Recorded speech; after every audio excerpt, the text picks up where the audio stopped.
नमस्कार। मैं पंडित मनोज कुमार वशिष्ठ आपका अपने YouTube चैनल ज्योतिष जिज्ञासा में स्वागत करता हूं। आप यदि इस चैनल पर नए हैं तो आप हमारे चैनल को सब्सक्राइब करें, लाइक करें और शेयर भी करें। आपकी यदि कोई समस्या है तो आप दिए गए नंबर पर हमसे बात करके अपना समाधान चाह सकते हैं, निकाल सकते हैं। मित्रों, आज का हमारा टॉपिक है कुंडली मिलान के बारे में। कुंडली मिलान क्या होता है और इसमें जो सिस्टम दिया गया है हमारे ज्योतिषियों द्वारा, हमारे मनीषियों द्वारा, ऋषि मुनियों द्वारा, उसको हम थोड़ा सा डिस्क्राइब करेंगे कि इसकी डिटेल के बारे में जानेंगे आखिरकार ये है क्या। देखिए, लड़की और लड़की की कुंडली शादी के वक्त मिलाई जाती है। सभी जानते हैं कि इनके 36 गुण होते हैं, टोटल गुण 36 होते हैं। उसमें से यदि 18 गुण भी मिल जाते हैं तो शादी के लिए ठीक माना जाता है। हालांकि ये गुण ही मिलान काफ़ी नहीं है, इसके लिए कुंडली के भाव और कुंडली की स्थिति, दशा इत्यादि और भी बहुत सी चीज़ें हैं, बहुत से फैक्टर्स हैं, तो देख करके निर्धारित किया जाता है कि इनका विवाह उचित है या नहीं है। लेकिन सबसे बड़ा फैक्टर तो कुंडली मिलान का जो पौराणिक टाइम से चला आ रहा है, जो हमारे व्रत पराशर होराशास्त्र में दिया गया है और हमारे पराशर ऋषि द्वारा दिया गया है, उसमें जो चीज़ें हैं वो यही सिस्टम इसमें दिया गया है। आप देख रहे हैं कि अष्टकूट मिलान किया जाता है लड़के और लड़की का, की कुंडली का। और ये जो मिलान है ये बेसिकली चंद्रमा पर आधारित है। चंद्रमा मन का कारक है, हमारी सोच कैसी है, व्यक्ति के विचार कैसे हैं, ताकि वो दोनों लड़का और लड़की आपस में आगे निभा पाएंगे, क्या करेंगे। इसके लिए ही ये पैटर्न दिया गया है, इसको समझा गया है कि इन दोनों की आखिरकार जो व्यक्ति आगे से कुछ दिखा रहा है वो अंदर से कैसा है, क्या है, उसके बारे में जानने के लिए ही ये विधि दी गई है। इसमें जितने भी फैक्टर्स हैं ये सभी के सभी चंद्रमा के ऊपर डिपेंड है। कई राशि, चंद्रमा किस राशि में है, किस नक्षत्र में है, उनका क्या सिस्टम है, उसके हिसाब से ये मिलान बनाया गया है। इसके बारे में जानते हैं। कोई भी कुंडली हम जब मिलान करते हैं तो उसके अंदर में ये अष्टकूट मिलान इसको बोला जाता है। इसमें 36 गुण होते हैं, जैसा कि बोर्ड पे दिखाया गया है। सबसे पहला वर्ण होता है, इसका एक गुण होता है, एक नंबर होता है। वर्ष के 2 अंक होते हैं। तारा नंबर 3 पे है तो 3 जो जिस नंबर पर है उसके उतने ही गुण इसमें मिलाए जाते हैं। तारा है 3 नंबर, योनि 4 नंबर, ग्रह मैत्री 5 नंबर, गण 6, भकुट 7 और नाड़ी 8। अब ये क्यों दिए गए, इनका क्या सिस्टम है और इसमें कम और ज्यादा भी हो सकते हैं या क्या है, उसके बारे में थोड़ी चर्चा करेंगे। जैसे कि वर्ण है, नंबर 1 वर्ण आता है। वर्ण इसमें डिपेंड करता है कार्य पद्धति पर, व्यक्ति कौन सा कार्य है उसका कैसा होगा, क्या उसका वो होगा, तो उस कार्य को डिनोटेट करता है। ऐसे नंबर 2 पर वश, ये प्रभुत्व। वश का मतलब है कि कौन किसके वश में है, लड़का या लड़की, लड़की या लड़का एक दूसरे के वश में कैसे रह सकते हैं, क्या कितना प्रभुत्व है किसका किसके ऊपर, उसके लिए 2 अंक दिए गए हैं। ऐसे ही तारा है, ये भाग्य के कौन किसके लिए कितना अच्छा है या बुरा है, भाग्यशाली है नहीं है या खराब है, तो वो उसके ऊपर डिपेंड किया गया है। इसके लिए 3 अंक दिए गए हैं। इसी प्रकार से चौथा है योनि, ये मानसिकता को डिपेंड करता है कि भाई हमारी मानसिकता, हमारी सोच कैसी है, उसके लिए 4 अंक दिए गए हैं। ग्रह मैत्री, ये अनुकूलनता, आपस में ग्रहों का संबंध, उसकी राशि, इन दोनों का कैसा विचारधारा रहेगी, उसके ऊपर 5 अंक दिए गए हैं। और छठा नंबर आता है गण का। गण यानी गुण का स्तर, उसके जो गुण हैं, गण हैं, वो आपका भाई कौन से गण में है व्यक्ति, उसके विचारधारा कैसी है, उसके हिसाब से 6 गुण दिए गए हैं, 6 नंबर दिए गए हैं। और भकुट है, भकुट प्रेम, इसका मतलब प्रेम होता है। प्रेम से मतलब होता है कि व्यक्ति का राशि का मिलान इनमें किया जाता है, एक दूसरे की राशि का संबंध कैसा है, उनके जो स्वामी है उनका आपस में क्या संबंध है, अच्छा है, मित्र है या क्या है, उसके हिसाब से 7 गुणों इसको दिया गया है। और सबसे ज्यादा 8वां गुण है नाड़ी।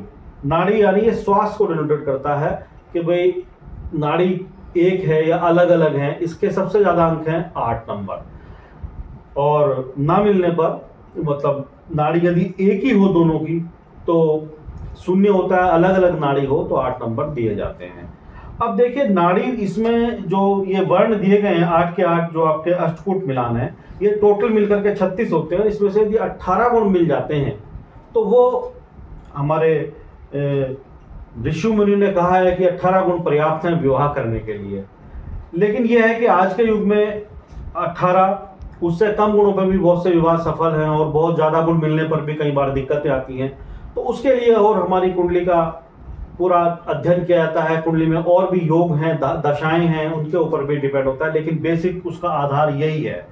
अब इसमें भी देखिए कुछ जैसे कि दोष हैं, इसमें कुछ खास दोष दिए गए हैं जो किसी विशेष वर्ग के लिए ज़्यादा इफेक्टेड होते हैं। हालांकि आजकल तो सभी मानते हैं, लेकिन फिर भी जैसे कि नाड़ी दोष है, ये ब्राह्मणों के लिए ज़्यादा इसका इफेक्ट है।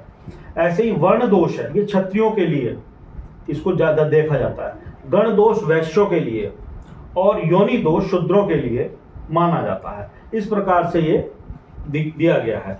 अब जैसे कि नंबर 1 गुण की बात करें, वर्ण दोष, इसमें क्या होता है, वर्ण हमारे वर वधु की कार्यशैली कैसी होगी, आध्यात्मिक, इसके ऊपर दिया गया है। जैसे कि वर्ण 4 होते हैं पुराने टाइम से, ब्राह्मण, क्षत्रिय, वैश्य और शूद्र।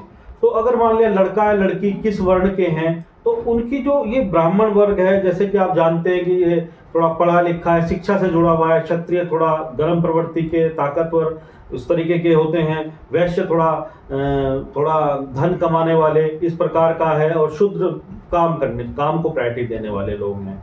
तो उनकी मानसिकता भी इसी प्रकार से, इसी आधार पर ये गुणों का मिलान किया जाता है।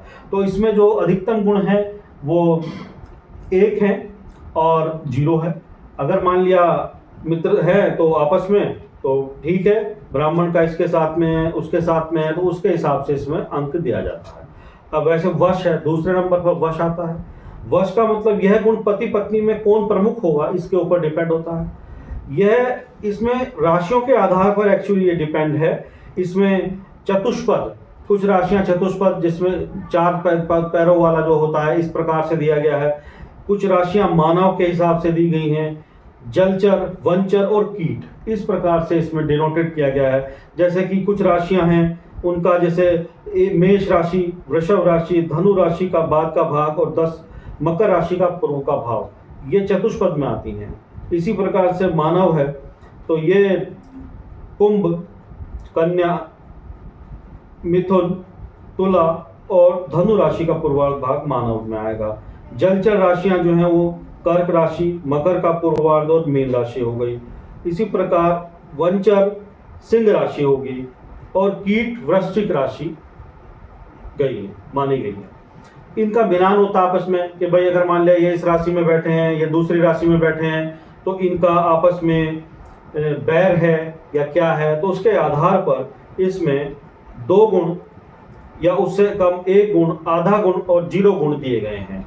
इसके बाद तीसरा नंबर आता है तारा। तारा ये जन्म नक्षत्र के ऊपर डिपेंड करता है।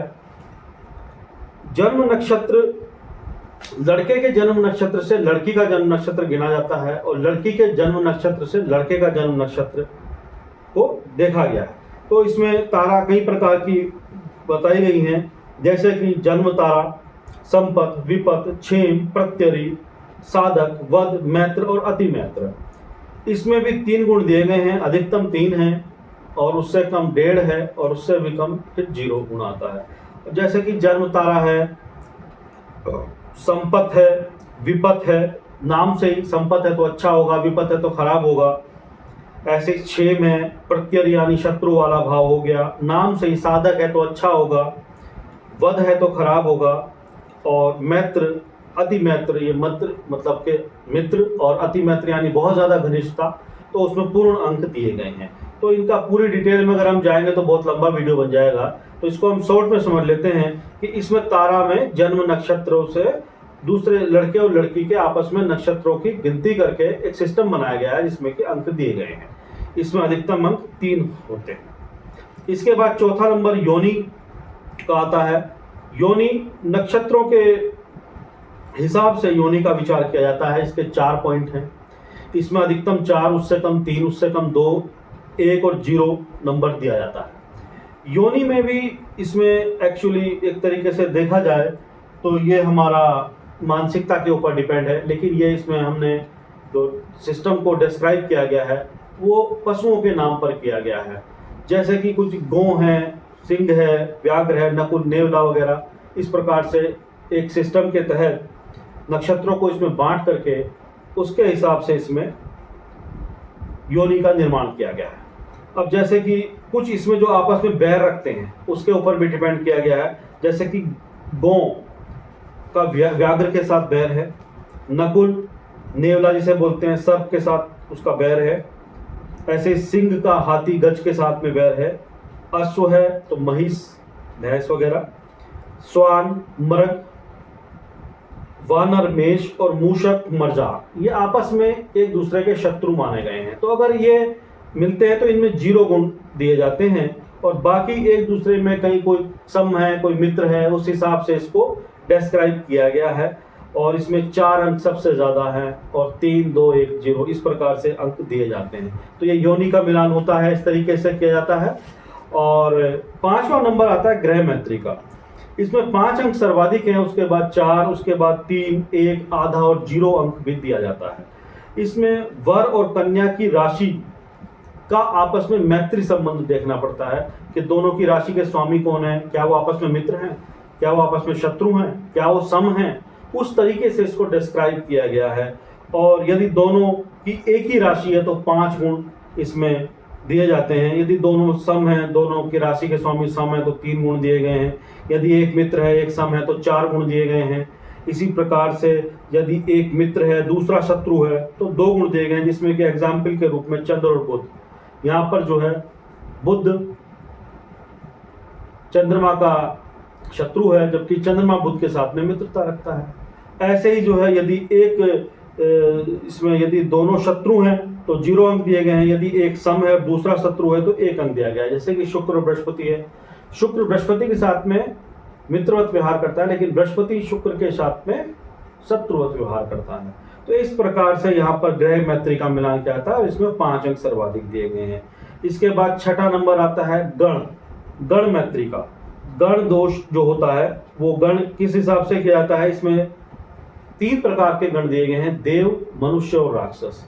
इनका वर्गीकरण नक्षत्रों के आधार पर किया गया है। जैसे कि देव हैं तो उसके अंदर जो नक्षत्र लिए गए हैं 9 नक्षत्र हैं, उसके बाद मनुष्य हैं उसके भी 9 नक्षत्र हैं, इसी प्रकार से राक्षस हैं उसके भी अलग से नक्षत्र लिए गए हैं। तो इन नक्षत्रों का आपस में कोई देव है, लड़का भी मान लिया देव नक्षत्र से है और लड़की भी देव नक्षत्र से तो अच्छा माना जाएगा, उसके 6 गुण हो जाएंगे।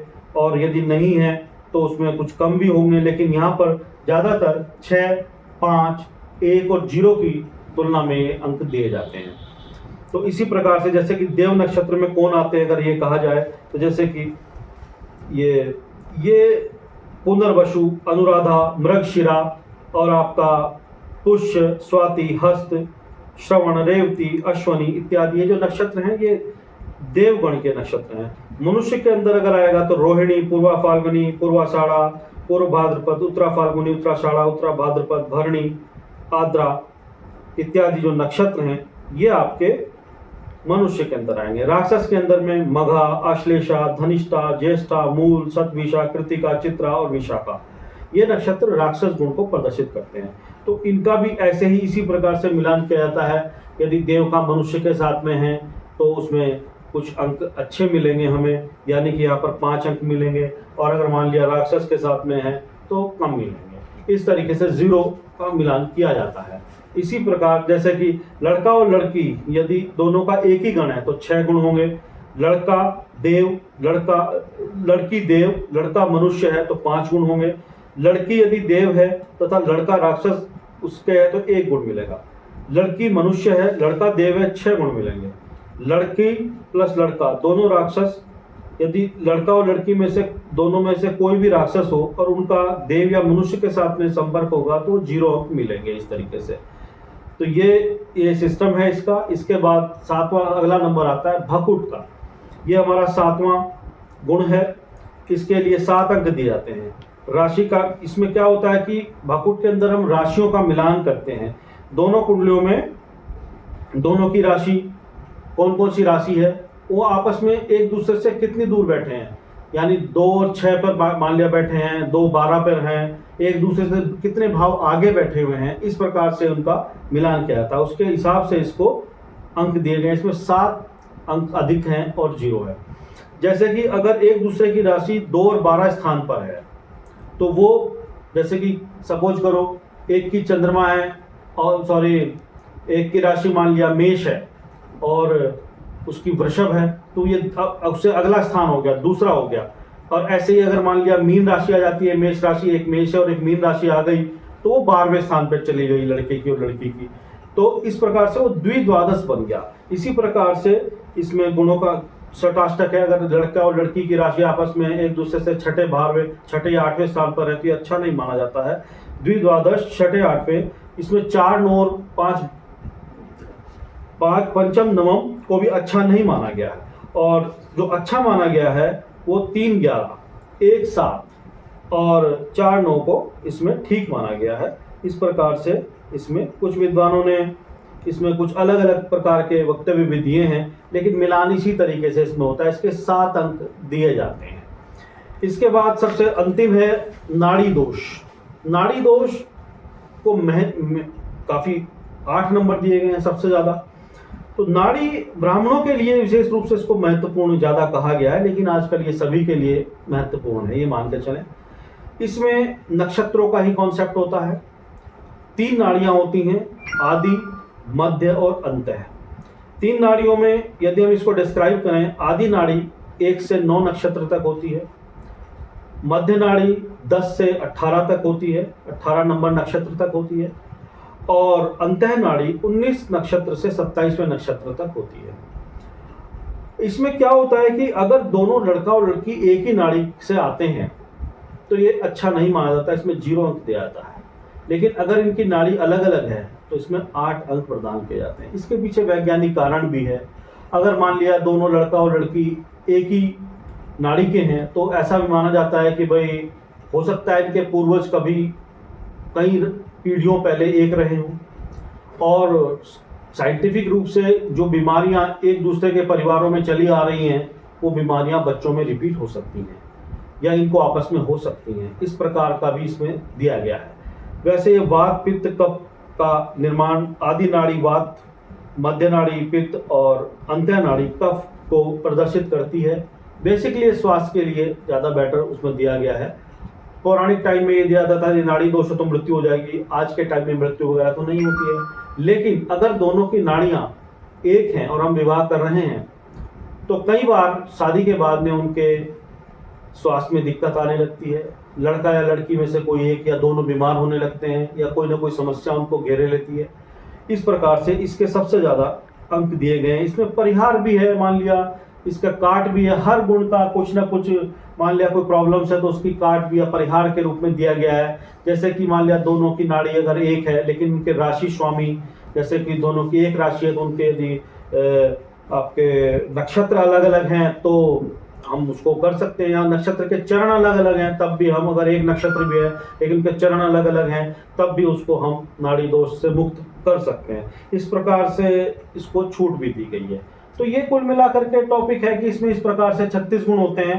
36 गुण में अगर 18 कम से कम मिल जाते हैं तो ये शादी के लिए ठीक माना जाता है। जितने अधिक से अधिक गुण मिलेंगे उतना ही सर्वोच्च बेस्ट माना गया है। 20 से ऊपर, 21 से ऊपर, 25 से ऊपर और भी अच्छे, 27 से ऊपर और भी अच्छा गुण, लड़के और लड़की का अच्छा संबंध होगा, बढ़िया विचारधाराएं होंगी आपस में। लेकिन आजकल के युग को देखते हुए, आजकल की कुंडली को देखते हुए खाली ये गुण मिलान से ही काम नहीं चलता है, क्योंकि कुंडलियों में लड़के और लड़की की कुंडली इंडिविजुअल रूप से देखी जाती है। उनकी दशाएं क्या आ रही हैं शादी के बाद में और योग क्या क्या हैं, उसके आधार पर भी कुंडली का निर्माण और डिस्क्रिप्शन किया जाता है, तभी निर्णय पर पहुंचा जाता है। तो हम ये उसका एक बेस है कि कितने गुण मिल रहे हैं, लेकिन ये कोई अंतिम निर्धारण नहीं है। निर्धारण करने के लिए कि दोनों की कुंडली में कितनी मैच करेगी ये तो पंडित जी ही देखकर या ज्योतिषी के पास ही जाना चाहिए, वही उसका निर्धारण सही तरीके से करेंगे कि उनके योग और कौन कौन से योग उनके पॉजिटिव हैं या नहीं है। कई बार हमने देखा है कि बहुत कम गुण मिलने पर भी लोगों की ज़िंदगी अच्छी निकली है, जिसमें कि 18 से भी कम गुण मिले लेकिन कुंडली में चूंकि दशाएं अच्छी पॉजिटिव आ रही थी और योग अच्छे थे तो उन्होंने अच्छा निभाव किया। कई बार ऐसा भी होता है कि 25 से 30 गुण, 27, इवन 36 गुण तक मिलने के बावजूद भी बहुत जल्दी उनका आपस में तलाक हो गया, क्योंकि उनकी दशाएं निगेटिव थी, कहीं ना कहीं लड़का या लड़की में प्रॉब्लम्स थी, तो ये भी इसमें एक मिलान का अंग है। तो कुल मिलाकर के ये हमारा टॉपिक आज का था कि गुणों को हम कैसे देखते हैं, इनके बारे में डिटेल में जानकारी दी गई है कि गुण जो दिए गए हैं 36 गुण होते हैं, इनको हम कैसे डिस्क्राइब करेंगे, इनके आखिरकार इनके पीछे की वजह क्या है, वो इसके पीछे यही वजह है और इनका मिलान इस तरीके से किया जाता है। तो आज का यही टॉपिक था हमारा। आप भी यदि अपनी कुंडली दिखाना चाहते हैं, बनवाना चाहते हैं या कुंडली मिलान कराना चाहते हैं, हमसे संपर्क कर सकते हैं, दिए गए नंबर पर आप संपर्क करें। धन्यवाद।